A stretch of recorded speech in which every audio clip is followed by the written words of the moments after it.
कर्नाटक में ड्रग्स का खतरा बढ़ रहा है, जिससे लूटपाट जैसी घटनाएं हो रही हैं। इसी को लेकर विपक्ष के डिप्टी लीडर अरविंद बेलाद ने राज्य सरकार पर निशाना साधा। उन्होंने कहा कि सरकार में रीढ़ की हड्डी नहीं है और वे ड्रग माफिया को सपोर्ट कर रहे हैं। उन्होंने आरोप लगाया कि पुलिस डिपार्टमेंट में पैसा देकर ट्रांसफर करवाने की वजह से ऐसा रैकेट बढ़ा है। अरविंद बेलाद ने कांग्रेस हाईकमान पर भी आरोप लगाया कि वे यहां से पैसे इकट्ठा करके भेजते हैं और गैर कानूनी इमिग्रेट्स के खिलाफ एक्शन नहीं लेते। ನಿನ್ನೆ ಮೊನ್ನೆ ಏನು ನಮ್ಮ ರಾಜ್ಯದಲ್ಲಿ ಏನು ಘಟನೆಗಳು ನಡೆದವು, ಈ ಎಲ್ಲ ಘಟನೆಗಳ ಮೂಲಕ ನಮ್ಮ ಸರ್ಕಾರ ಅನ್ನೋದು ಸಿದ್ದರಾಮಯ್ಯನವರ ಕಾಂಗ್ರೆಸ್ಸಿನ ಸರ್ಕಾರ ಏನೈತಿ ಇದು ಸಂಪೂರ್ಣ ನಿಷ್ಕ್ರಿಯ, ಬೆನ್ನೆಲುಬಿಲ್ಲದಂಥ, ಯಾವುದೇ ರೀತಿಯ ಸತ್ವ ಇಲ್ಲದಂಥ ಸರ್ಕಾರ ಅನ್ನೋದು ಮತ್ತೊಮ್ಮೆ ಸಾಬೀತಾಗೈತಿ. ಮಹಾರಾಷ್ಟ್ರದಿಂದ ಇಲ್ಲಿ ಬಂದು ಡ್ರಗ್ಸ್ ಫ್ಯಾಕ್ಟ್ರಿಗಳನ್ನು ಮಹಾರಾಷ್ಟ್ರದ ಪೊಲೀಸರು ಬಂದು ಕಂಡು ಹಿಡಿದಿದ್ದಾರೆ. ಮೈಸೂರಲ್ಲಿ, ಬೆಂಗಳೂರಲ್ಲಿ. ಇಲ್ಲಿರುವಂಥ ನಮ್ಮ ಮುಖ್ಯಮಂತ್ರಿಗಳಿಗಾಗಲಿ ಡೈರೆಕ್ಟ್ ಇಂಟೆಲಿಜೆನ್ಸ್ ಅವ್ರಿಗೆ ರಿಪೋರ್ಟ್ ಮಾಡ್ತೈತಿ, ಅಥವಾ ಹೋಮ್ ಮಿನಿಸ್ಟ್ರಿಗಾಗಲಿ ಇದ್ರ ಬಗ್ಗೆ ಗಮನಿಸತ್ತೆ ಇಲ್ಲ. ಅದಾದರೂ ಕೂಡ ಇದು ಹಿಂದೆ ಒಂದು ಸತ್ಯ ಆದಾಗ ಇವರು ಎಚ್ಚರಿಕೆ ಪಟ್ಕೊಂಡು ಹಿಡಿಯುವಂಥ ಕೆಲಸ ಮಾಡಬೇಕು. ಆದರೆ ಇವರು ಉದ್ಯೋಗ ಮಾಡ್ಕೊತ ಈ ಪೊಲೀಸ್ ಇಲಾಖೆ ಕೆಲಸ ಕೊಡ್ತಾರೆ. ಹೇಟ್ ಬಿಲ್ ಅಂತ ಬಿಲ್ ತೊಗೊಂಬರ್ತೀವಿ, ಅದ್ರ ಮೂಲಕ ಶಾಂತಿ ಇರುವಂಥ ನಮ್ಮ ಕರ್ನಾಟಕದಲ್ಲಿ ಡಿಸ್ಟರ್ಬೆನ್ಸ್ ಮಾಡುವಂಥ ಕಡೆ ಇವ್ರದ್ದು ಎಫರ್ಟ್ ಮಾಡ್ತಾರೆ. ಆದರೆ ನಿಜವಾಗಿ ಏನು ತೊಂದರೆ ಆಗ್ತಾಯಿದೆ ಇವತ್ತು ಇಡೀ ಸಮಾಜಕ್ಕೆ ದೊಡ್ಡ ಪಿಡುಗು ಅಂತಂದರೆ ಇದು ಡ್ರಗ್ಸ್ ಪಿಡುಗು. ನಾವು ಚಿಕ್ಕವರಿದ್ದಾಗ ಅಥವಾ ನಾವೆಲ್ಲ ಕಾಲೇಜದ್ದು ಹೋಗ್ಬೇಕಾರೆ ಇವತ್ತೇನು ಪಂಜಾಬ್ ರಾಜ್ಯ ಏನೈತಿ, ಆ ಇಡೀ ಪಂಜಾಬ್ ರಾಜ್ಯ ದೇಶನ ಪಂಜಾಬ್ ಕಡೆ ನೋಡುವಂಥ ಅಭಿವೃದ್ಧಿಶೀಲ ರಾಜ್ಯ ಆಗಿತ್ತು. ಇಂಡಸ್ಟ್ರಿ ಆಗಲಿ ಅಥವಾ ಅಗ್ರಿಕಲ್ಚರ್ ಆಗಲಿ ಎಲ್ಲ ದೃಷ್ಟಿಯಿಂದ ನಮ್ಮೆಲ್ಲ ರಾಜ್ಯಗಳಿಗಿಂತ ಮುಂದುವರೆದ ರಾಜ್ಯ ಪಂಜಾಬ್ ಆಗಿತ್ತು. ಆದರೆ ಇವತ್ತು ಪಂಜಾಬ್ದಾಗ ಪರಿಸ್ಥಿತಿ ಹೆಂಗಾಗಿತ್ತಂದ್ರೆ ಬಿಹಾರ್ಗಿಂತನೂ ಕೆಟ್ಟ ಪರಿಸ್ಥಿತಿ ಪಂಜಾಬ್ದಲ್ಲೇ ಆಗೈತೆ. ಯಾಕಂದ್ರೆ ಅಲ್ಲಿ ಸಂಜೆಗೆ ಯಾರೂ ಹೊರಗೆ ರಸ್ತೆ ಮೇಲೆ ಹೋಗೋಂಗಿಲ್ಲ. ಪೊಲೀಸರು ಹೇಳ್ತಾರೆ ಈ ರಸ್ತೆ ಮೇಲೆ ಹೋಗ್ಬೇಡ್ರಿ, ಈ ರಸ್ತೆ ಮೇಲೆ ಹೋದ್ರೆ ನಿಮ್ಮ ಮೇಲೆ ಅಟ್ಯಾಕ್ ಆಗ್ತೈತಿ, ನಮಗೇನು ಮಾಡೋಕ್ಕಾಗೋದಿಲ್ಲ ಅಂತೇಳಿ.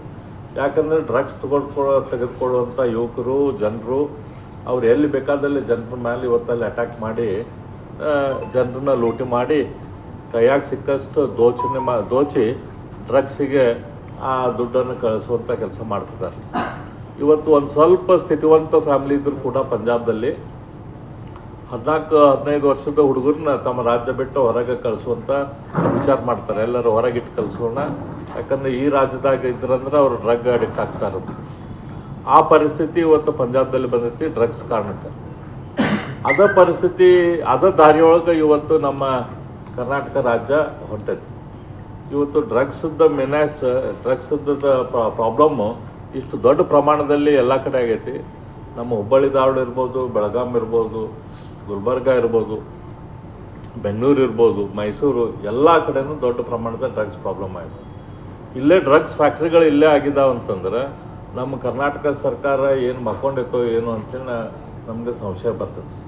ಹಾಗಾಗಿ ನಾನು ಈ ಸಂದರ್ಭದಲ್ಲಿ ಮತ್ತೊಮ್ಮೆ ನಾವು ಇದರಲ್ಲಿ ರಾಜಕಾರಣದ ಮಾತಾಡೋಕ್ಕೆ ಹೋಗಿಲ್ಲ. ಯಾಕಂದ್ರೆ ಬೇರೆ ಬೇರೆ ಮಂತ್ರಿಗಳಿಗೆ ಆಪ್ತರಿದ್ದವರು ಇದರಲ್ಲಿ ಡ್ರಗ್ಸ್ದಲ್ಲಿ ಸಿಕ್ಬಿದ್ದಾರೆ ಅನ್ನೋದು ಎಲ್ಲರಿಗೂ ನಮ್ಗೆ ಗೊತ್ತೈತಿ. ಆದರೆ ನಾವು ಇದನ್ನು ರಾಜಕಾರಣ ಮಾಡತ್ತಿಲ್ಲ. ಇವತ್ತು ಇವರಿಗೆ ಜನ ಇಷ್ಟು ದೊಡ್ಡ ಪ್ರಮಾಣದ ಓಟ್ ಮಾಡಿ ಕೊಟ್ಟಿದ್ದದಕ್ಕೆ ಅಡ್ಮಿನಿಸ್ಟ್ರೇಷನ್ ಮಾಡಿರಿ, ರಾಜ್ಯನ ಅತ್ಯಂತ ಒಳ್ಳೆ ರೀತಿಯಿಂದ ಮುಂದೆ ನಡೆಸ್ರಿ ಅಂತ ಇವ್ರು ಕೈಯಾಗ ಕೊಟ್ರೆ, ಇವರು ರೊಕ್ಕ ತಿನ್ನೋದು ಬಿಟ್ಟು ಇದೇನಾದರೂ ಸ್ವಲ್ಪ ಆದರೂ ಅಡ್ಮಿನಿಸ್ಟ್ರೇಷನ್ ಕಡೆ ಲಕ್ಷ್ಯ ಕೊಟ್ಟರೆ ಇಂಥ ಪ್ರಾಬ್ಲಮ್ ಆಗೋದಿಲ್ಲ. ಇವತ್ತು ಬೆಂಗಳೂರಲ್ಲಿರುವಂಥ ಪೊಲೀಸ್ ಸ್ಟೇಷನ್ಗಳು ಏನಾಗಿದ್ದಾವೋ ಅವೆಲ್ಲವೂ ಆಕ್ಷನ್ ಆಗ್ತಾವೆ. 1.5 ಕೋಟಿ ರೂಪಾಯಿ, 2 ಕೋಟಿ ರೂಪಾಯಿ, 3 ಕೋಟಿ ರೂಪಾಯಿ ಇವಕ್ಕೆ ವರ್ಷಕ್ಕೆ ಪೊಲೀಸ್ ಸ್ಟೇಷನ್ಗಳು ಆಕ್ಷನ್ ಆದ್ರೆ ಇವತ್ತು ಆ ಪೊಲೀಸ್ ಇನ್ಸ್ಪೆಕ್ಟರ್ ಒಂದು ವರ್ಷದಾಗ 1-2 ಕೋಟಿ ರೂಪಾಯಿ ದುಡಿಬೇಕಂತಂದ್ರೆ ನಾವು ದಿನಾನು 1 ಲಕ್ಷ ರೂಪಾಯಿ, 1.5 ಲಕ್ಷ ರೂಪಾಯಿ ಪೊಲೀಸ್ ಇನ್ಸ್ಪೆಕ್ಟರ್ ದುಡಿಬೇಕು. ಆ ಪೊಲೀಸ್ ಇನ್ಸ್ಪೆಕ್ಟರ್ ದಿನಾನು 1 ಲಕ್ಷ 1.5 ಲಕ್ಷ ರೂಪಾಯಿ ಲಂಚ ತಿನ್ಬೇಕಂತಂದ್ರೆ ಅವ್ರು ಕೆಳಗಿನವರು ಅವರು ಸುಮ್ಮನೆ ಇರೋದಿಲ್ಲ, ಅವರು ತಿನ್ನಬೇಕು. ಅಂದರೆ ಒಂದು ಪೊಲೀಸ್ ಸ್ಟೇಷನ್ದಿಂದ ಕನಿಷ್ಠ ದಿನಾನು 4-5 ಲಕ್ಷ ರೂಪಾಯಿ ಇವರು ಕಲೆಕ್ಷನ್ ಮಾಡ್ಕೊತ ಹೋದ್ರೆ ಅವೇನು ದುಡ್ಡು ಕೊಟ್ಟು ಟ್ರಾನ್ಸ್ಫರ್ ತೊಗೊಂಬಂದಿರ್ತಾನೆ, ಆ ರೊಕ್ಕ ವಾಪಸ್ ಹೊಡ್ತೈತಿ, ಮತ್ತು ಅವು ಮುಂದಿನ ವರ್ಷ ಅಲ್ಲೇ ಉಳಿಬೇಕಂದ್ರೆ ಮತ್ತು ನಾವು ಮತ್ತೆ ಇನ್ವೆಸ್ಟ್ಮೆಂಟ್ ಮಾಡ್ಬೇಕಲ್ಲ ಈ ಸರ್ಕಾರದಾಗ, ಕಾಂಗ್ರೆಸ್ ಸರ್ಕಾರದಾಗ. ಹಂಗಾಗಿ ಇವತ್ತು ಅವು ಲೂಟಿ ಮಾಡೋ ಕೇಂದ್ರಗಳು ಆಗಿದಾವೆ ಪೊಲೀಸ್ ಸ್ಟೇಷನ್ಗಳು. ಅವರು ಪೊಲೀಸರು ಲೂಟಿ ಮಾಡೋದು ಯಾರ ಕಡೆಯಿಂದ ಲೂಟಿ ಮಾಡ್ಬೇಕು? ಅವ್ರು ಯಾರು ಕಳ್ಳ ವ್ಯವಹಾರ ಮಾಡ್ತಾರೆ, ಕೆಟ್ಟ ಕೆಲಸ ಮಾಡ್ತಾರೆ, ಅವ್ರ ಕಡೆಯಿಂದ ಲೂಟಿ ಮಾಡ್ಬೇಕು ಪೊಲೀಸರು. ಯಾರು ರಿಯಲ್ ಎಸ್ಟೇಟ್ ದಂಧೆ ಮಾಡೋರ ಕಡೆಯಿಂದ ವಸೂಲಿ ಮಾಡಬೇಕು, ಕಳ್ಳ ಸೇರೆ ಮಾರೋರ ಕಡೆಯಿಂದ ವಸೂಲಿ ಮಾಡಬೇಕು, ಇಸ್ಪೀಟ್ ಆಡ್ಸೋರ ಕಡೆಯಿಂದ ವಸೂಲಿ ಮಾಡಿಸ್ಬೇಕು, ಫೈನಾನ್ಸ್ ಹೈ ರೇಟ್ದಾಗ ಫೈನಾನ್ಸ್ ಮಾಡ್ತಿರ್ತಾರೆ ಅವ್ರ ಕಡೆಯಿಂದ ವಸೂಲಿ ಮಾಡಿಸ್ಬೇಕು, ಡ್ರಗ್ ದಂಧೆಯವ್ರ ಕಡೆಯಿಂದ ವಸೂಲಿ ಮಾಡಬೇಕು, ವೈಶಾವಟಿಕೆ ಮಾಡೋರ ಕಡೆಯಿಂದ ವಸೂಲಿ ಮಾಡಬೇಕು. ಇಂಥ ದಂಧೆಗಳು ಇವತ್ತು ನಮ್ಮ ರಾಜ್ಯದಲ್ಲಿ ಹೆಚ್ಚಾಗ್ತಾವೆ. ಕಾನೂನು ಸುವ್ಯವಸ್ಥೆ ಅನ್ನೋದು ಸಂಪೂರ್ಣವಾಗಿ ಕುಸಿದು ಹೋಗೈತಿ, ಇಲ್ಲೇ ಇಲ್ಲ. ಹಾಗಾಗಿ ಇದಕ್ಕೆಲ್ಲದಕ್ಕೂ ಮೂಲ ಕಾರಣ ಅಂತಂದ್ರೆ ಪೊಲೀಸ್ ಡಿಪಾರ್ಟ್ಮೆಂಟಿಗೆ ಫ್ರೀ ಹ್ಯಾಂಡ್ ಇಲ್ಲ. ಪೊಲೀಸ್ ಡಿಪಾರ್ಟ್ಮೆಂಟ್ ರೊಕ್ಕ ತೊಗೊಂಡು ಟ್ರಾನ್ಸ್ಫರ್ ಮಾಡುವಂಥ ಕೆಲಸ ಮಾಡಿದರೆ ಇದೇ ರೀತಿನೇ ಆಗ್ತೈತಿ. ಹಾಗಾಗಿ ನಾವು ಸರ್ಕಾರಕ್ಕೆ ಒತ್ತಾಯ ಮಾಡೋದು ಅಂತಂದ್ರೆ ಇವತ್ತು ಇಡೀ ನಮ್ಮ 6.5 ಕೋಟಿ ಜನ ಇವ್ರ ಮೇಲೆ ಏನು ನಂಬಿಕೆ ಇಟ್ಟು ಓಟ್ ಹಾಕಿದ್ದಾರೆ, ಅದಕ್ಕೆ ತಕ್ಕಂಗೆ ತಾವು ನಡೀರಿ, ಅದ್ರ ತಕ್ಕಂಗೆ ಆಡಳಿತ ಮಾಡುವಂಥ ಕೆಲಸ ಮಾಡಿರಿ. ರಾಜ್ಯದ ಹಿತಾಸಕ್ತಿ ಅದಕ್ಕಿಂತ ಹೆಚ್ಚಾಗಿ ನಮ್ಮ ಮುಂದಿನ ಪೀಳಿಗೆ ಹಿತಾಸಕ್ತಿ ಅನ್ನೋ ಲಕ್ಷ್ಯದಾಗ ಇಟ್ಕೊಂಡು ತಾವು ಕೆಲಸ ಮಾಡಿರಿ.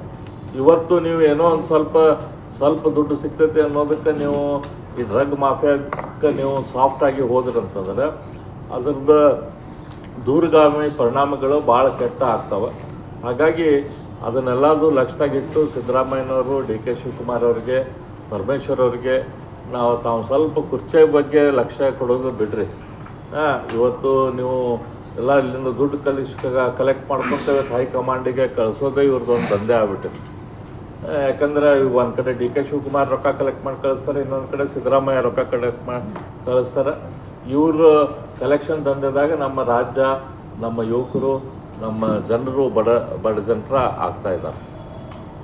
ಅದಷ್ಟಲ್ಲದೆ ಕೋಗಿಲೆ ಲೇಔಟ್ದಲ್ಲಿ ಅಲ್ಲೇನು ಆಕ್ರಮಣ